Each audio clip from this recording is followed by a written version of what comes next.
livro de Ruth, capítulo 4, e nós vamos iniciar lendo o capítulo 3, versículo 18, e então entrar no capítulo 4.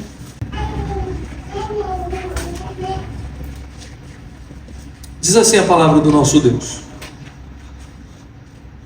Então lhe disse Noemi: Espera, minha filha, até que saibais em que darão as coisas, porque aquele homem não descansará, enquanto não se resolver este caso ainda hoje. Boaz subiu à porta da cidade e assentou-se ali. Eis que o resgatador de que Boaz havia falado ia passando. Então lhe disse: Ó fulano, chega-te para aqui e assenta-te. Ele se virou e se assentou.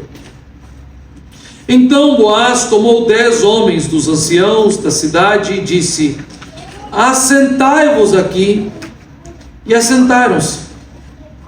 Disse ao resgatador: Aquela parte da terra que foi de Elimeleque, nosso irmão, Noemi, que tornou da terra dos moabitas, a tem para venda.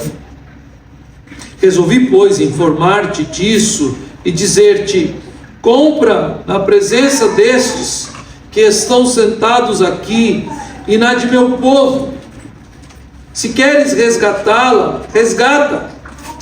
Se não, declara-o, para que eu o saiba, pois outro não há senão tu que resgate, e eu depois de ti. Respondeu ele: Eu a resgatarei.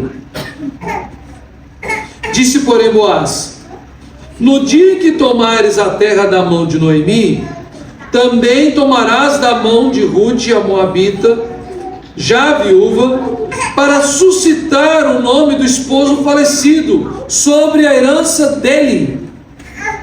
Então disse o resgatador: Para mim não poderei resgatar, para que não prejudique a minha. Redime tu o que me cumpriria resgatar, porque eu não poderei fazê-lo.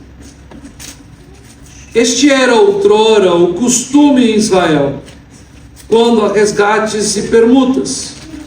O que queria confirmar qualquer negócio, tirava o calçado e o dava ao seu parceiro. Assim se confirmava negócio em Israel. Disse, pois, o resgatador a Boaz: Compra-o tu. E tirou o calçado. Então Boaz disse aos anciãos e a todo o povo: Sois hoje testemunhas de que comprei da mão de Noemi tudo o que pertencia a Elimeleque, a Quilion e a Malom. E também tomo por mulher Ruth, a moabita, que foi esposa de Malom, para suscitar o nome deste sobre a sua herança, para que este nome não seja exterminado dentre os seus irmãos, e da porta da sua cidade. Disto sois hoje testemunhas. Todo o povo que estava na porta e os anciãos disseram: Somos testemunhas. O Senhor faça a esta mulher que entra na tua casa como a Raquel e como a Lia, que ambas edificaram a casa de Israel. E tu, Boaz, ate valorosamente em Efrata, e faze-te nome afamado em Belém. Seja a tua casa como a de Pérez, que Tamar teve de Judá, pela prole que o Senhor te der desta jovem. Amém.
Irmãos, nós caminhamos já por algumas semanas no livro de Ruth e estamos agora na penúltima mensagem deste texto.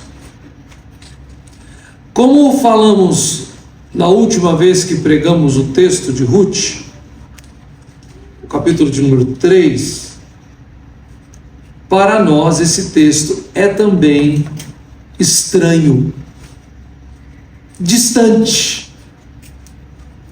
Essas narrativas históricas, algumas vezes elas são um tanto quanto simples, como por exemplo quando Esaú vende o seu direito de primogenitura. Fica claro ali a cena, por mais que não seja comum para nós. Mas um irmão com fome fala assim: eu dou tudo que eu tenho. Jacó fala assim: me dá a primogenitura. E ele fala assim: de que adianta ter primogenitura? Ou seja, a bênção do pai e a herança de tudo que era do pai, se eu morrer de fome aqui. E mesmo sendo distante, é mais fácil de compreender.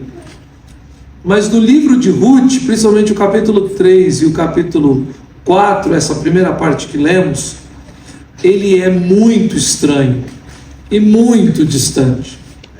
Nós temos a cena aqui do negócio do homem descalço. A lei de Deus fala bem sobre esta cena. Aquele que lê o livro de Ruth, principalmente os leitores que receberam o registro dessa história, e o contar dessa história na tradição oral, provavelmente de uma forma mais intensa ali nos dias de Davi. Isso nos fica claro quando o autor do livro de Ruth termina a história com a linhagem de Judá até Davi. Então você vê que dias estão sendo escritos esse texto, né? Então quando você tem essa história ali de Davi, e nos dias de Davi contando essa história, qualquer pessoa, qualquer judeu, qualquer homem instruído, e vejam, os homens hebreus eram instruídos na lei do Senhor, em toda a Torá, em todo o Pentateuco, até os 12, 13 anos de idade. Ou seja, qualquer homem que fosse já recebido na sociedade como homem masculino, líder, teria pleno entendimento do que está se passando aqui. Existem duas vertentes, dois textos importantes aqui que moldam toda a narrativa de Ruth 4. O primeiro deles é a história de Judá e Tamar. Veja, no final, os anciãos da cidade citam Judá e Tamar. E a história que o livro de Gênesis nos conta é essa: Judá, filho de Jacó, um dos irmãos de José do Egito, aquele sobre quem seu pai havia profetizado que o cetro, ou seja, o governo, estaria em todo o clã na mão de Judá. Vem então uma história um tanto quanto estranha. Judá tinha um filho e esse se casou com Tamar. O seu filho morreu e Tamar ainda não tinha tido filhos. Então cabia ao segundo filho, o filho logo abaixo, se unir em matrimônio com Tamar e dar a ela um filho, para que o filho que fosse gerado pelo irmão mais novo se tornasse o herdeiro de Judá no lugar do mais velho que havia morrido. Ora, a cena é clara.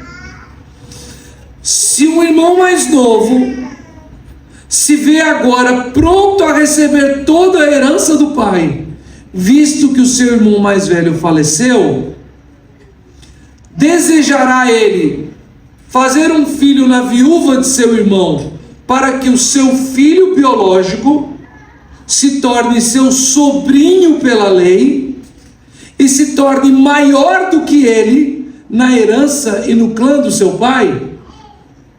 Sendo que o clã de Judá havia recebido a autoridade de Jacó, Israel, para ser o clã do governo de todas as 12 tribos de Israel.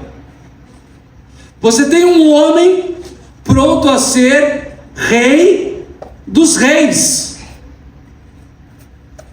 Então o filho mais novo de Judá começa a fazer aquilo que nós chamamos de coito interrompido.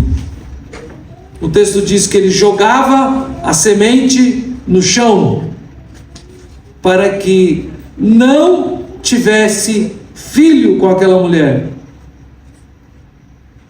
Ou seja, ele se unia a ela, se deleitava na intimidade com ela, mas para que ele pudesse ser o rei de reis, ele não permitia que a sua semente germinasse naquela mulher. Deus viu isso como uma maldade grandiosa e uma afronta contra Deus e tirou a vida daquele homem.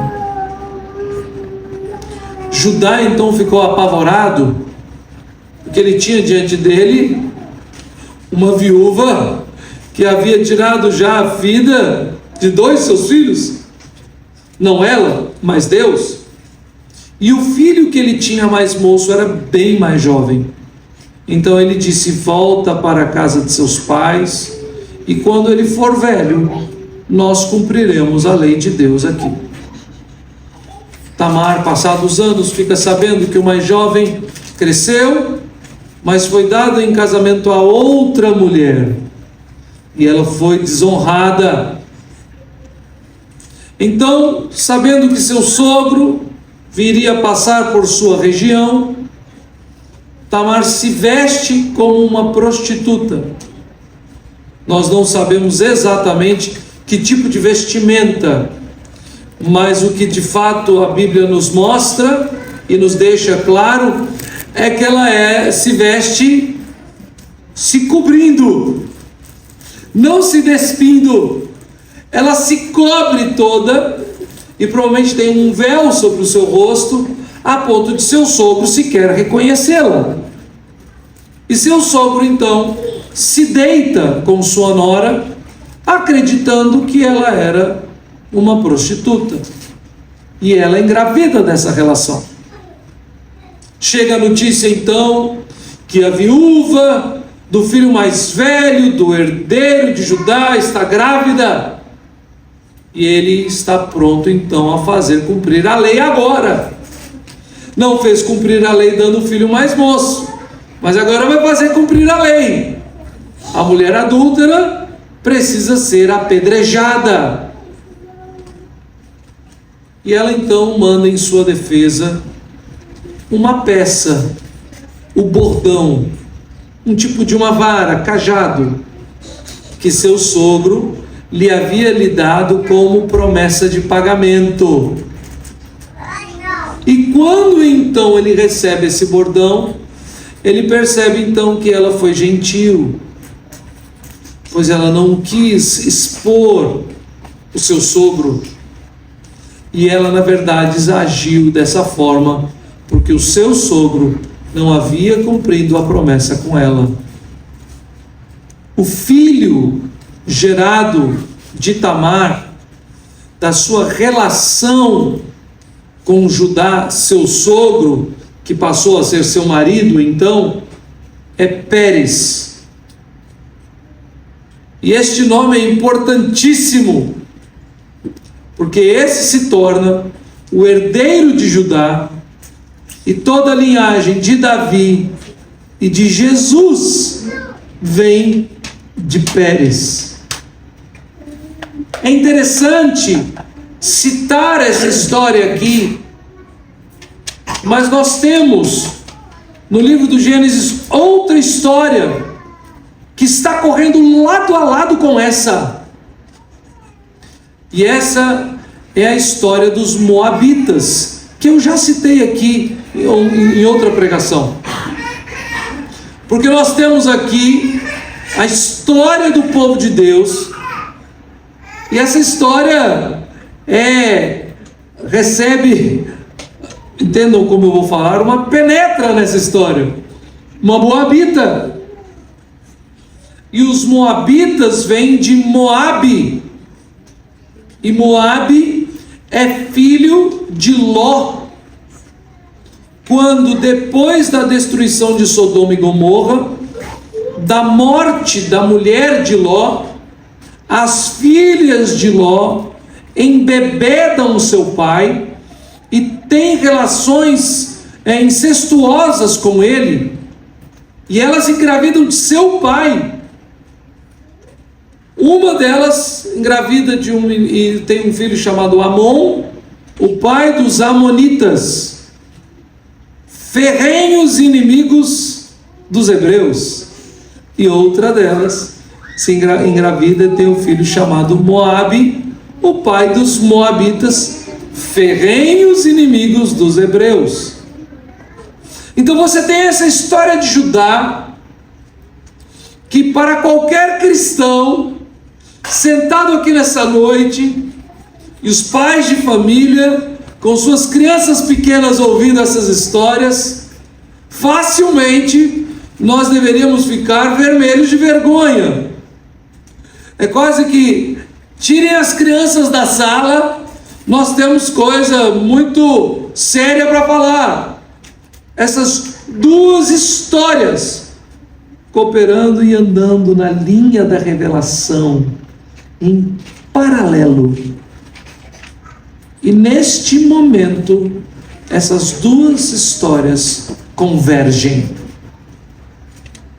Porque agora nós temos um herdeiro de Judá e uma herdeira de Moabe, Boaz e Ruth. E o que é feito em favor de Ruth é a atitude de um homem que definitivamente é um homem cheio do Espírito Santo. Pastor, mas isso não está dito no texto. Mas olha, um homem que honra a lei de Deus em todos os seus atos, esse é um homem cheio do Espírito Santo. Aquele que tem os meus mandamentos e os guarda, esse é o que me ama. E aquele que me ama será amado por meu Pai, e eu também o amarei e me manifestarei a ele. Boaz é um homem de Deus, um servo de Yahvé, um homem cheio do Espírito Santo. E nessa noite, meus irmãos, enxergando essas duas histórias, linhas longevas, que perpassam por toda a narrativa do Antigo Testamento e convergem neste momento, eu quero falar à igreja sobre essa história, contar e atentar para essa história, falando com os irmãos nessa noite a respeito de como um homem cheio do Espírito Santo manifesta a Cristo em seu amor e entrega por sua igreja. Este texto aqui do capítulo 4 é ipsis literis a perfeita descrição que o apóstolo Paulo faz na carta aos Efésios a partir do versículo de número 21 e 22 do capítulo 5, e chegando pelo capítulo, entrando para até o final do capítulo 5, quando ele diz a respeito da relação do marido e da mulher, e lá no versículo 32, 33, ele diz assim: grande mistério é esse, e eu me refiro a Cristo e a sua igreja. E aqui a narrativa bíblica nos mostra poderosamente como Cristo se dá pela sua igreja, através da história de um descendente de Judá com a descendente de Moabe. Então nós temos aqui esse relato. O costume, então, sendo cumprido no capítulo 4, quando Boaz vai à porta da cidade. E a primeira coisa que nós vemos aqui é a honradez do homem de Deus e o desprezo àqueles que desprezam a Deus. Nós temos o nome de Boaz, que já havia sido citado, exaltado. No versículo de número 18 do capítulo 3, Noemi diz: saibas, assim, porque aquele homem não descansará enquanto não se resolver este caso ainda hoje. O caráter de Boaz cada vez mais exaltado, cada vez mais nós vemos esse homem poderoso, esse homem gracioso. Então nós estamos com essa visão sempre muito positiva de Boaz, e ele continua cumprindo o que ele faz, e o seu nome se torna afamado. E ao final do texto, no versículo de número 11, diz: e tu, Boaz, há-te valorosamente Efrata, e faze-te nome afamado em Belém. Contudo, há um outro personagem aqui, e o seu nome, no registro da palavra viva de Deus, a palavra eterna de Deus, está escrito como fulano. Você já entendeu a cena? Eles chamam Elimeleque de irmão, e muito provavelmente eles estão falando sobre irmão de sangue, da mesma forma que a história dos filhos de Judá com Tamar. São homens já vividos. Noemi já era idosa, Ruth, a jovem, era então nora de Elimeleque, e se assim o fosse, Boaz e o fulano são tios de Malom, se não irmãos de sangue, com certeza primos em primeiro grau. É muito próximo. A linhagem de sangue, em toda a narrativa histórica da Bíblia, ela não se dispersa. Incomum seria Elimeleque ser filho único. Então você tem aqui esses dois irmãos, e um deles tem a prioridade, a primazia, mas não meramente de direito, também de responsabilidade. Todo direito que Deus nos concede em sua graça vem carregado de responsabilidade.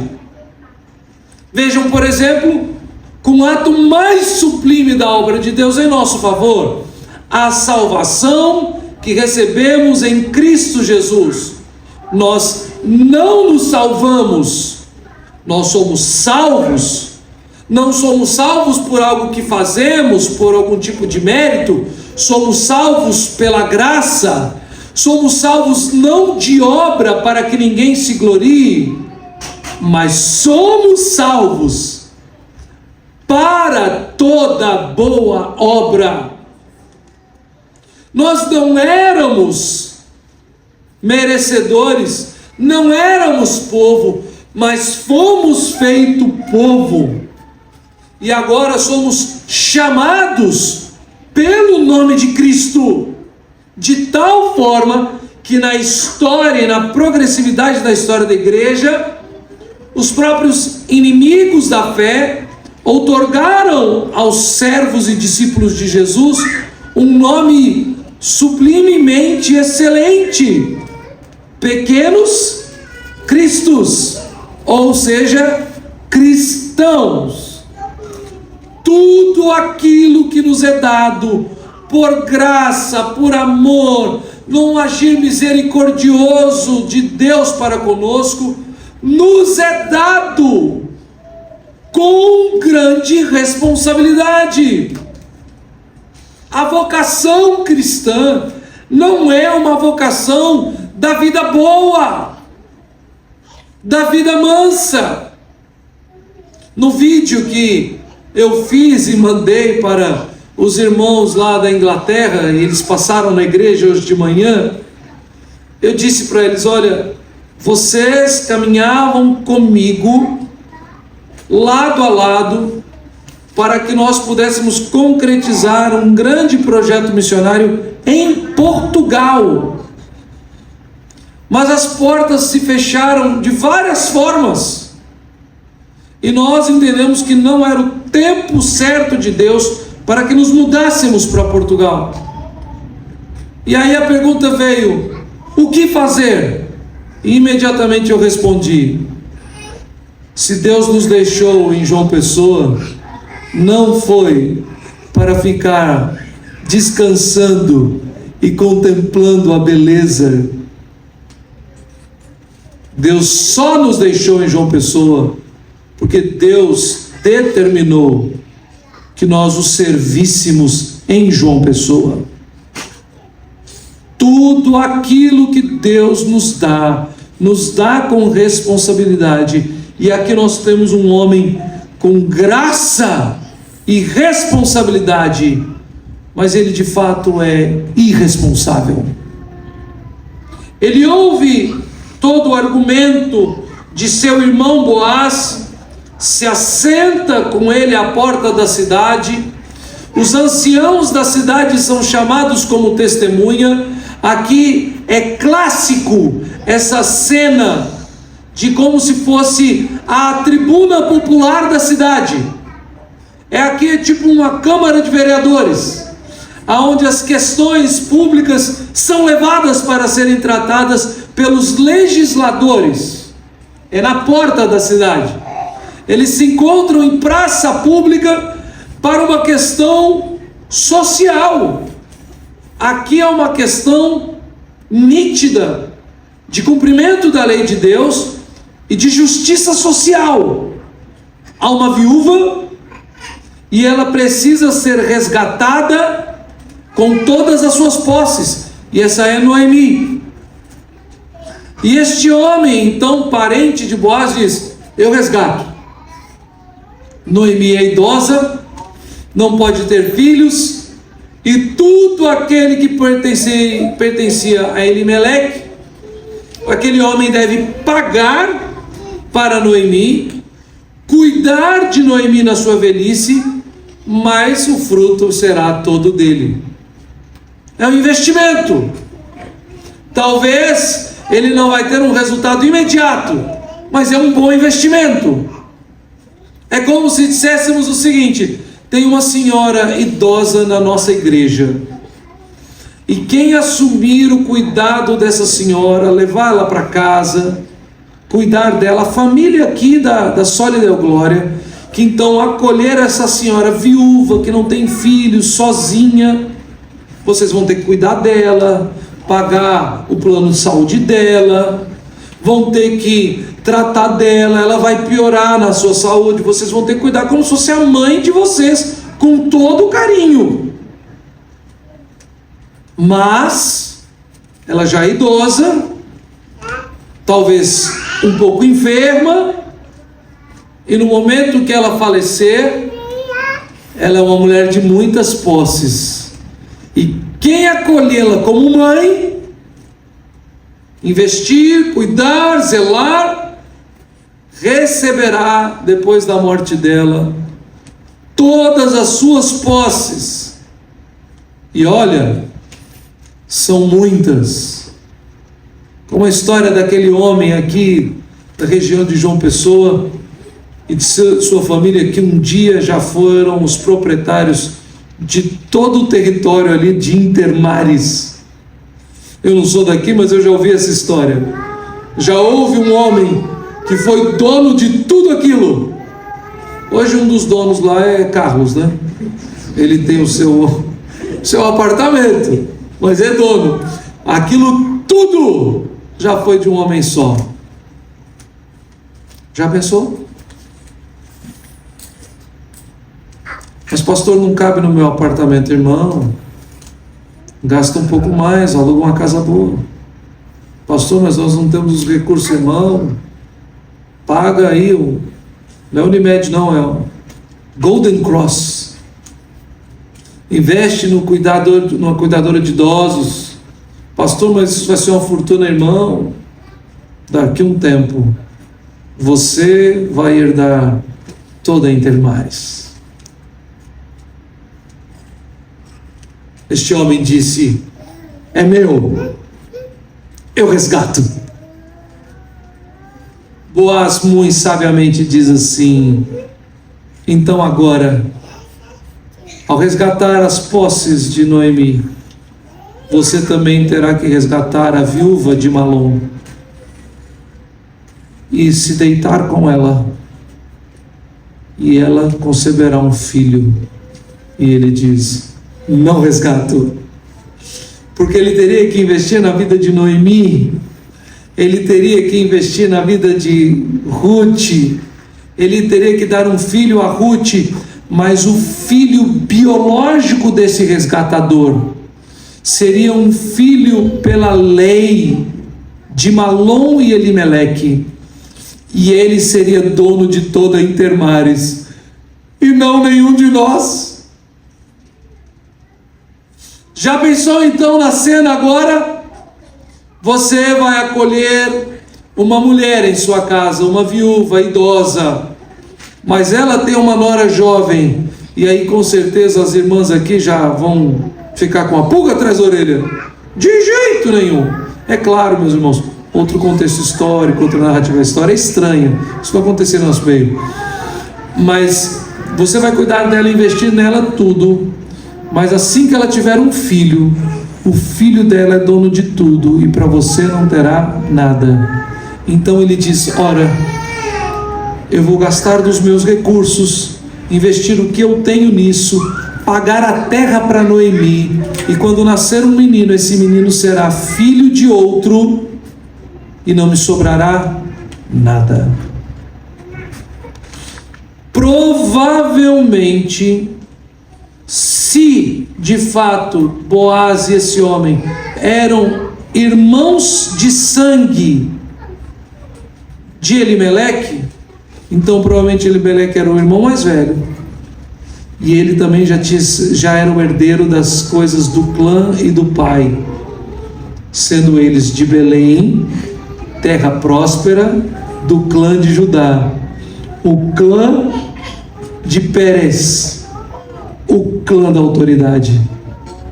Este homem é tentado da mesma forma que o filho de Judá, e ele, ao invés de tomar Noemi por mulher e jogar a semente em terra, ele já joga o acordo em terra e diz para Boaz: tu resgata.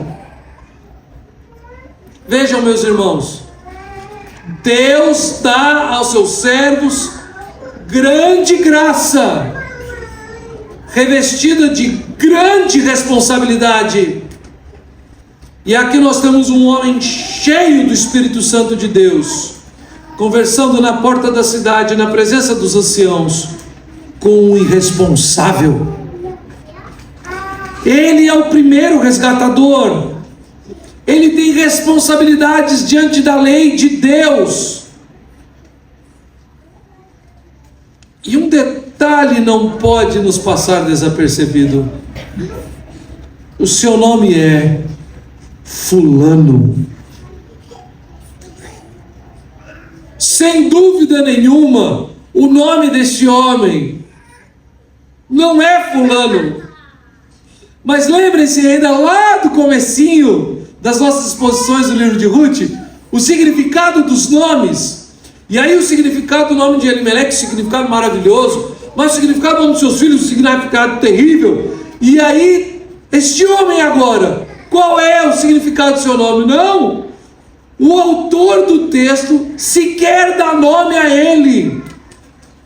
Entendam o tamanho do desprezo.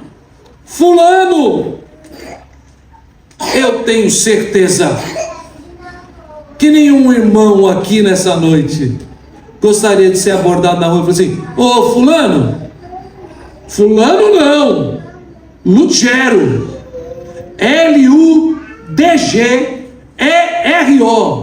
Lugero. Quando eu comecei o ministério, um irmão muito querido que era de nossa igreja, era diácono da igreja, eu ainda não tinha sido ordenado, era licenciado. Então todo mundo me tratava por Neto. E eu criei aquela amizade com a igreja, passei um ano ali como licenciado. Poderia ser ordenado para ficar naquela igreja, mas poderia ser ordenado para ir para outras igrejas.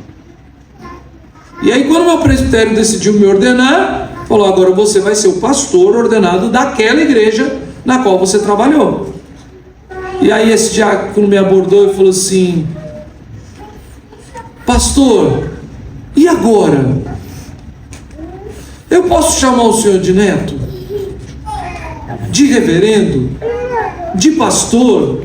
De reverendo Lugero? Naquela época, ainda começando, eu disse assim: meu irmão, não sendo ofensivo e eu entendendo, fique à vontade. Mas uma das coisas que não fazia parte da nossa conversa e faz parte do nosso contexto hoje é, com certeza eu diria para ele: mas fulano, jamais. A irresponsabilidade deste homem, o apego às suas posses, o desejo às coisas desse mundo, a ansiedade e a busca vil pelas coisas do aqui e do agora, fazem de um homem que tem um título cristocêntrico, resgatador, redentor. Este título das Sagradas Escrituras, contemplado na lei de Deus, é um título para algo maior, infinitamente maior, sublime. Este é o título do ungido de Deus, Ró Christos, Jesus. Este homem diz: eu prefiro ser fulano do que ser Jesus, porque ser Jesus vai me custar muito caro.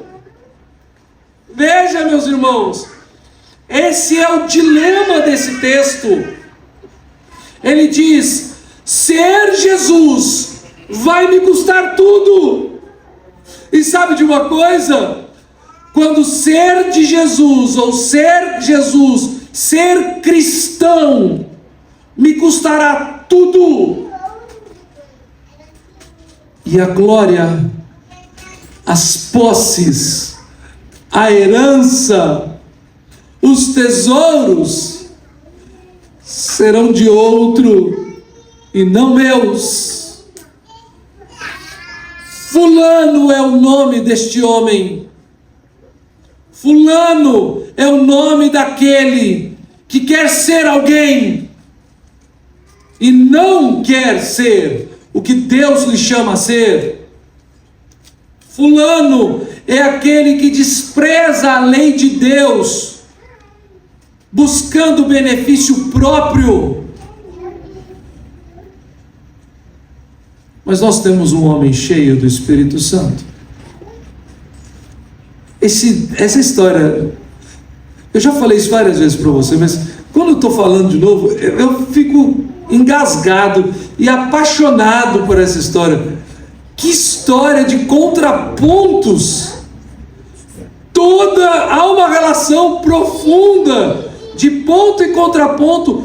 Todos os personagens dessa história têm ponto e contraponto. Para Elimeleque, Boaz.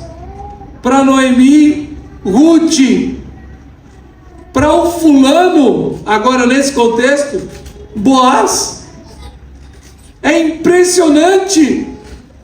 Impressionante.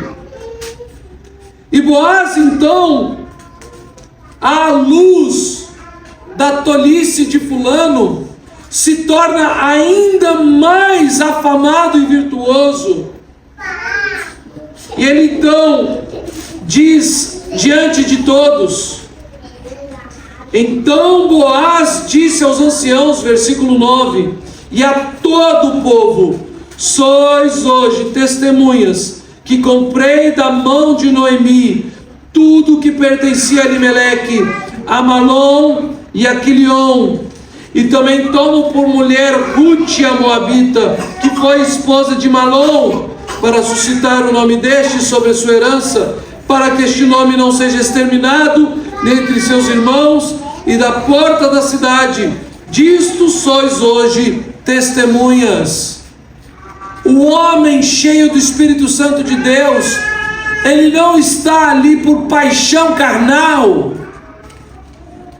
Ele não está ali dizendo: mas Ruth é tão linda, como eu posso deixar Ruth?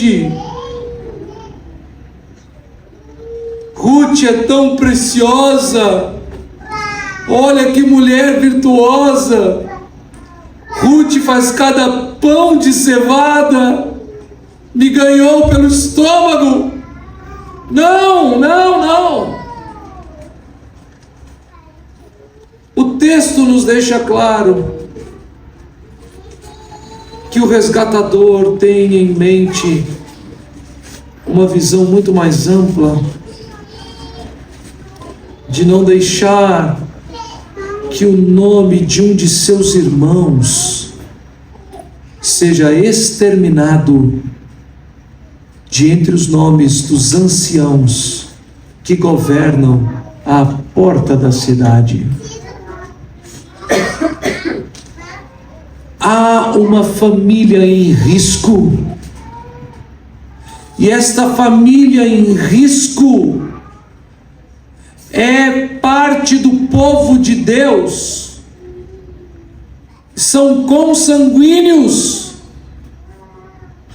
Meu irmão, o nome dele e de seus filhos será perdido para sempre, a sua história apagada da história do povo de Deus, cortados, arrancados. O texto não nos diz se Boaz já era casado, se tinha outra família. Provável. O texto não tem esse foco, não é essa a preocupação. Mas tendo ou não, a preocupação aqui não são com os belos olhos de Ruth. A preocupação aqui é com o povo de Deus, com a linhagem de Judá, com a promessa de Deus na boca de Jacó a seu filho Judá, com a santa linhagem do povo de Deus, dos filhos de Abraão, com a promessa que Deus fez a Adão e Eva, e nos está registrado em Gênesis 3,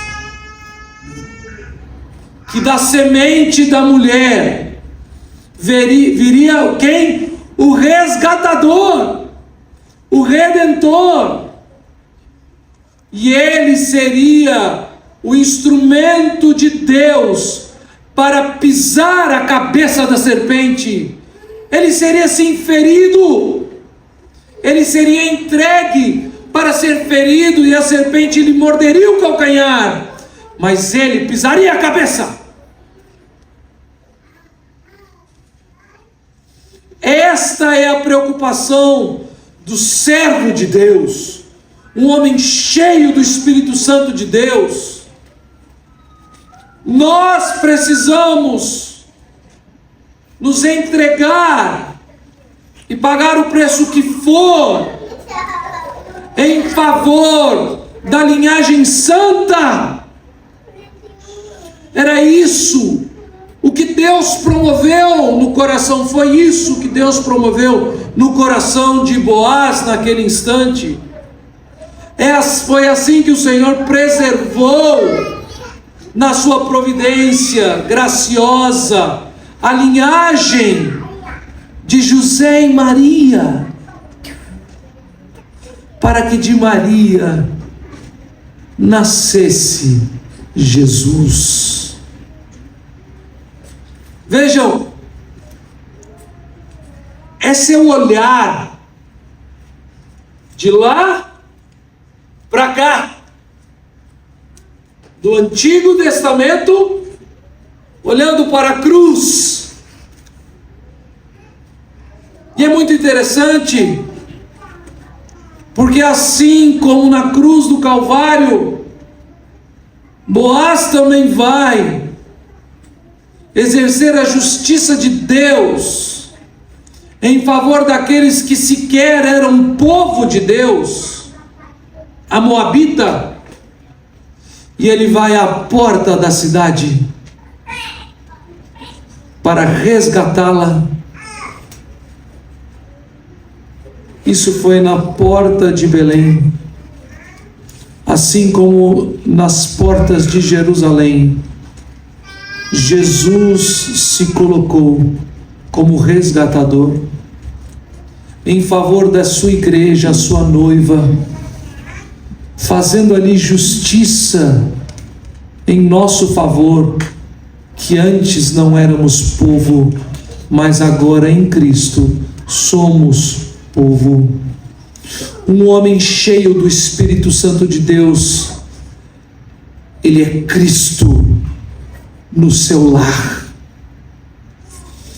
Ele é instrumento de Cristo na vida da sua esposa. Ele é um pequeno Cristo no meio do povo de Deus. Ele é redentor. Ele é justo. Ele é fiel. E as suas preocupações vão muito além das preocupações românticas de um homem. As suas preocupações estão em fazer exaltado o nome de Cristo na vida de todos aqueles que pertencem à igreja de Cristo Jesus.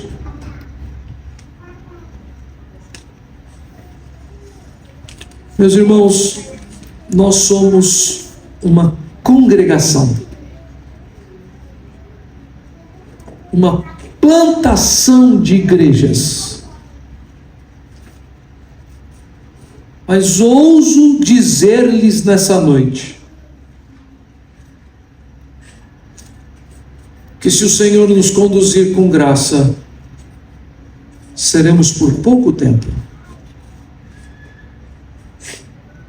Essas famílias que estão reunidas aqui nessa noite, e principalmente os chefes dessas famílias, já têm tido, em outro contexto, o privilégio de convivência, de aprendizado, de pastoreio, de maturidade cristã.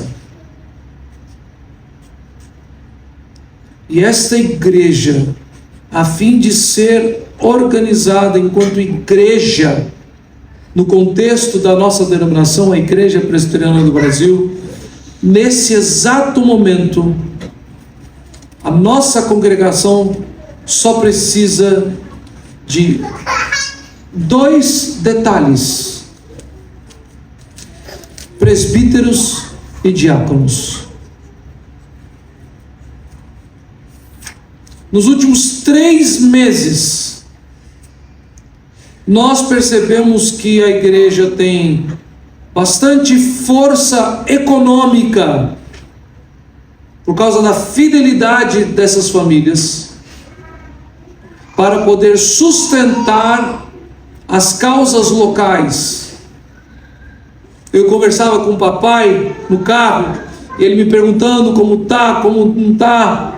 Papai passou a vida inteira coordenando projetos de plantação de igreja. Eu falei: papai, nós estamos em tal passo, em tal lugar, nossa renda é tanto.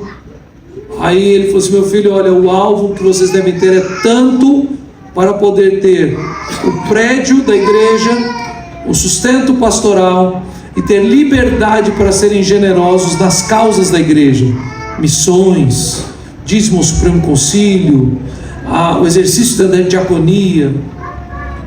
Aí eu falei assim: nós estamos com tanto. Ele falou assim: meu filho, está muito perto, continua. O que de fato nós precisamos é de termos no nosso meio homens honrados e cheios do Espírito Santo para o presbiterato e a diaconia, e sem acepção de pessoas, sem ter clareza na minha mente de quem são. Eu sei que nós temos. Contudo, à luz do ensino deste texto, estes homens precisam ser aqueles que pensam na exaltação de Cristo e na preservação da sua igreja acima de qualquer coisa. Presbíteros são aqueles que zelam pelo bem da igreja, zelosos com a vida do ministro ordenado, pastores do pastor da igreja local, companheiros. E como eu disse numa conversa com alguns que tivemos esses dias, não são homens chamados para que sejam obrigatoriamente aqueles amigos mais íntimos, que tenham aquela amizade querida no coração. Não, nós precisamos, homens desta igreja, crescer em maturidade e zelar uns pelos outros com o amor de Cristo e com profundo respeito mútuo. Veja, eu não estou falando aqui para os adolescentes, não estou falando aqui nesse instante para um jovem de 20 e poucos anos como é Gabriel, que está lá em aldeia. Nós temos aqui muitos homens maduros, pais de família, que governam bem a sua casa, que dão testemunho de vida cristã para os de dentro e de fora.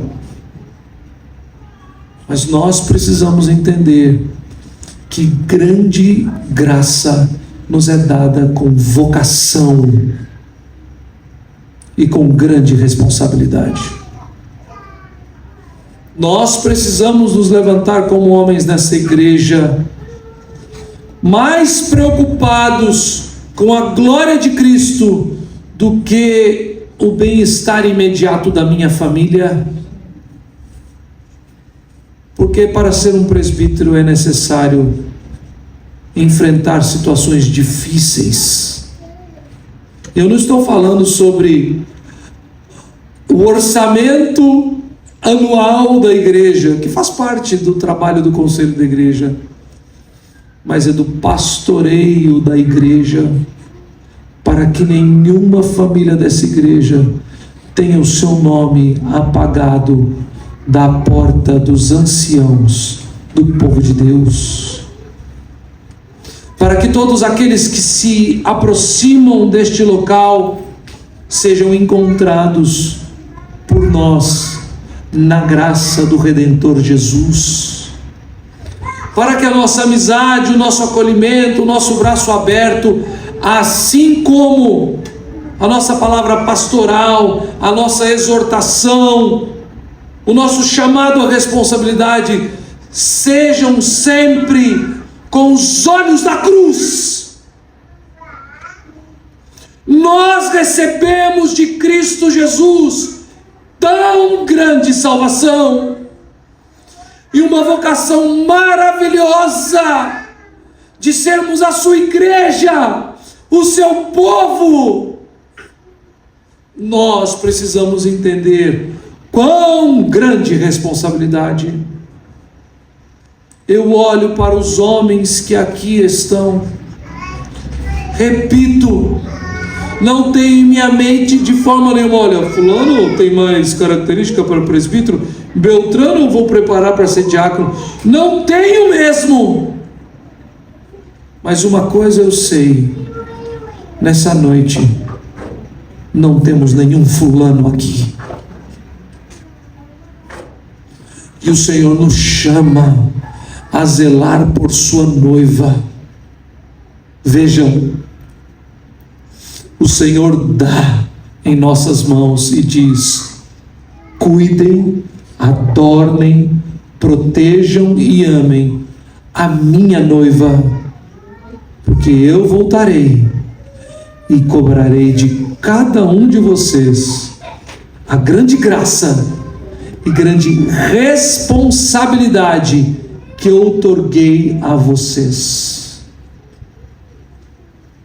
pastores e diáconos do rebanho.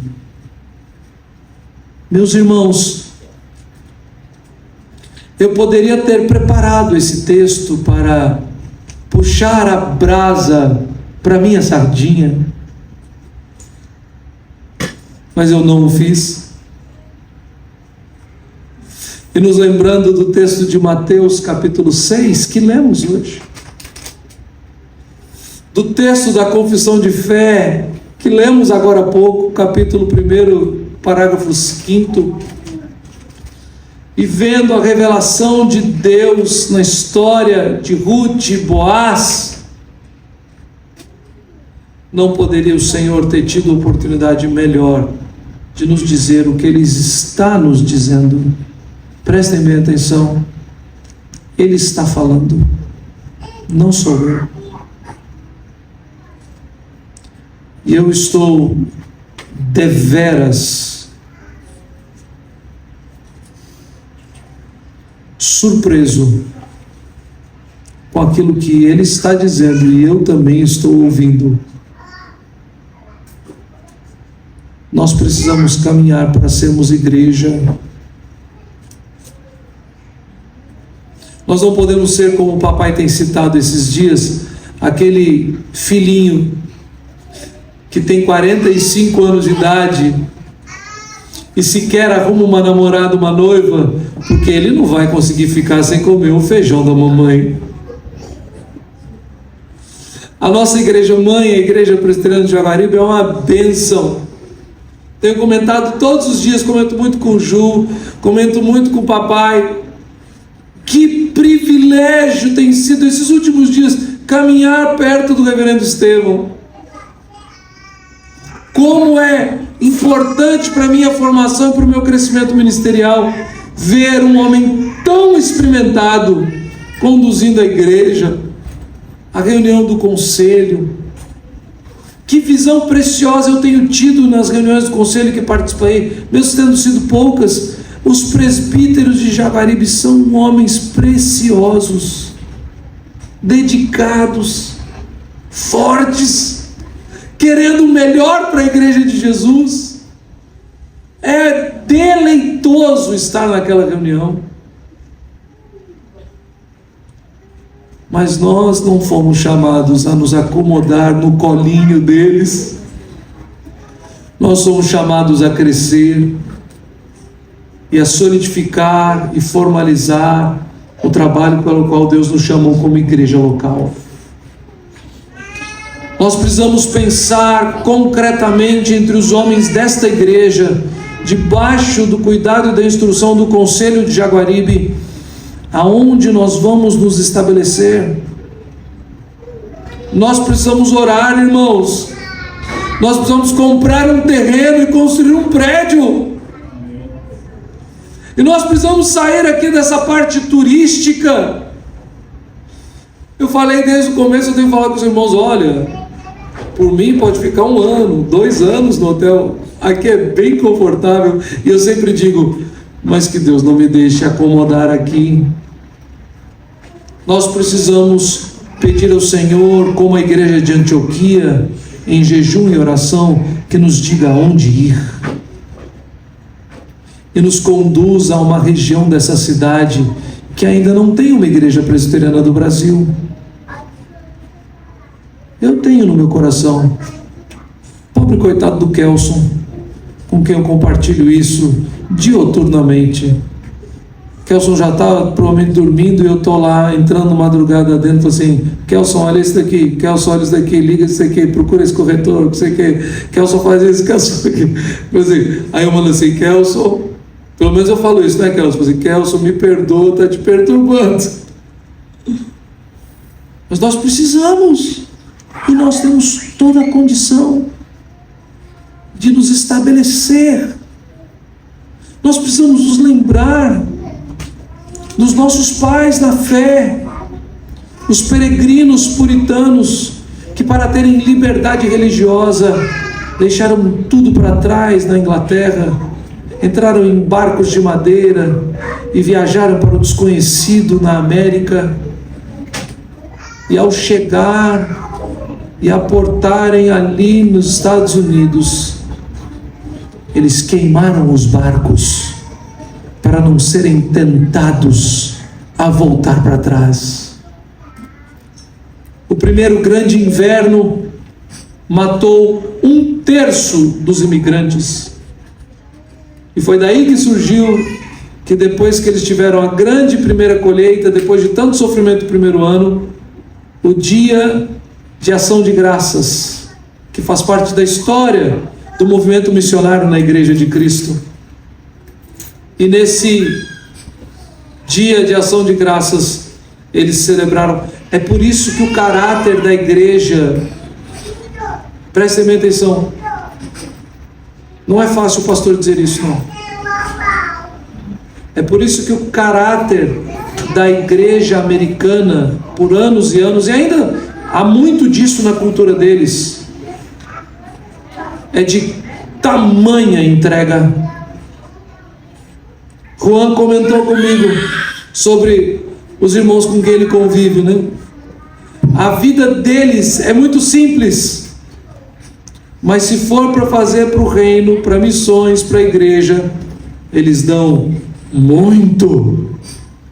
E não como aqueles que entraram então no templo nos dias de Jesus e, sendo muito ricos, jogaram moedas e moedas daquilo que lhes sobrava, mas como a viúva pobre que, tendo uma moedinha que não valia nada, tudo que ela tinha deu.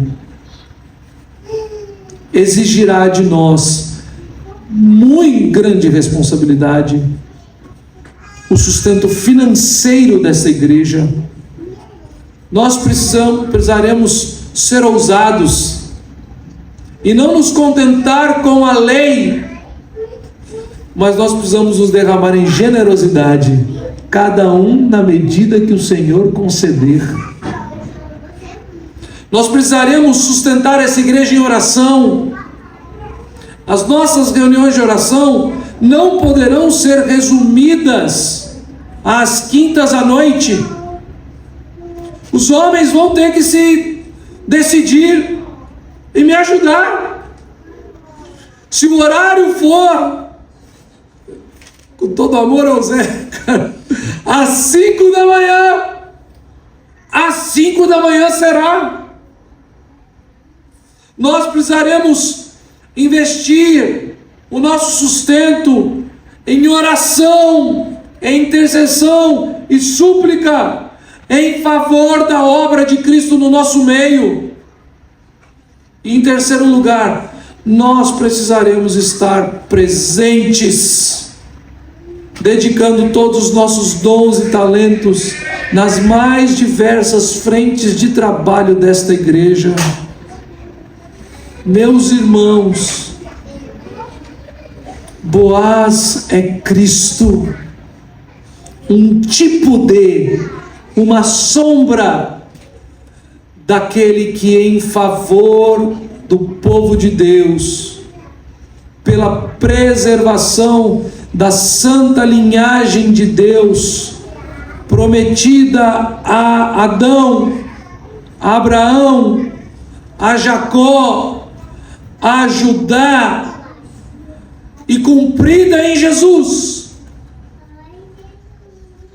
nós entregamos tudo.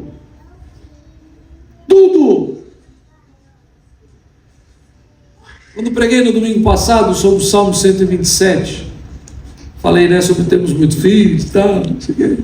A pessoa, alguns irmãos compartilharam, a minha esposa pensava em ter 3, ela já está aqui recalculando a nossa casa para ter uns 5, uns 6, uns 8, né? A Denise veio me dizer hoje que ela recebeu a unção da tia dela, que teve 14, né? E assim vai. Só se o Senhor nos conceder a graça de entregarmos tudo.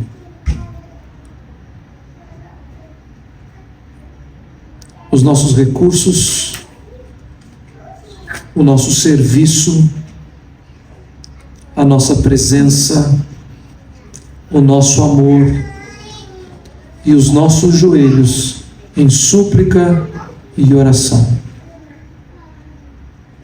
Vejam as palavras dos anciãos a voz. Todo o povo que estava na porta, os anciãos disseram: somos testemunhas. O Senhor faça a esta mulher que entra na tua casa como Raquel e como Lia, que ambas edificaram a casa de Israel. Que o Senhor faça desta igreja o povo de Deus, como fez com a verdadeira Israel, com as 12 tribos do Senhor, sábios como Salomão, vitoriosos como Davi, prósperos.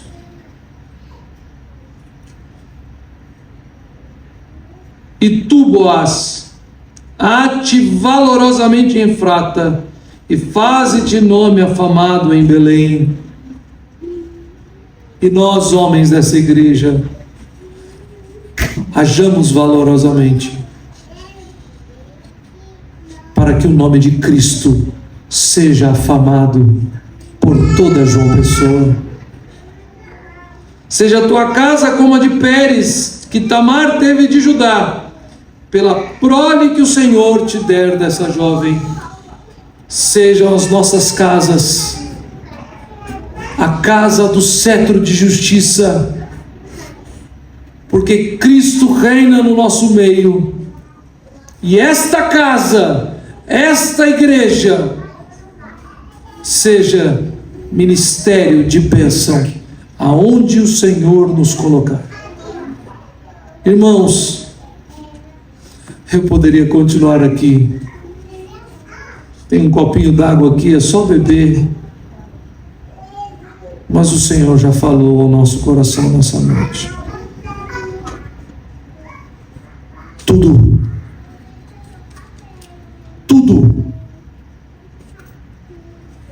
Para a glória de Cristo. Porque Ele é o herdeiro de tudo. Pois aqui com certeza não há fulano algum.